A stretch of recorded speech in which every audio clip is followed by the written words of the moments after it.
Sir ও বুবু আমাকে মেরেছে। এই তুই ওকে কেন মেরেছিস রে? স্যার ও আমাকে কালা বলেছে, সেজন্য মেরেছি। তুই ওকে মেরে কি সুন্দর হয়ে গেছিস। এদিকে ব। মে কামিন স্যার। এত দেরি, তুই কই গেছিলে রে?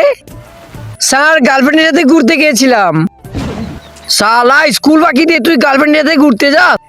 এই মাস্টার জি, এই মাস্টার জি, অন্য মেয়ের সাথে না, আপনার মেয়ের সাথে যাই। সালে এই কি তোমার হোমওয়ার্ক দেখাও। স্যার আমি হোমওয়ার্ক করিনি, ছুটিয়ে লাল করে দিব। মুরগা হয়ে যা। সাদা কালারের সাবস্ক্রাইব বাটনে ক্লিক করে যারা সাবস্ক্রাইব করে দিবে তাদের মা বাবা যেন অনেকদিন বেঁচে থাকে, আর যারা ভিডিওতে লাইক করে দিবেন তাদের মনের আশা যেন পূর্ণ হয়, এবং আমি মন থেকে দোয়া করে দিলাম। আচ্ছা স্যার ও তো মেয়ে না, তো ও মুরগা কেন হবে? ও তো মুরগি হবে।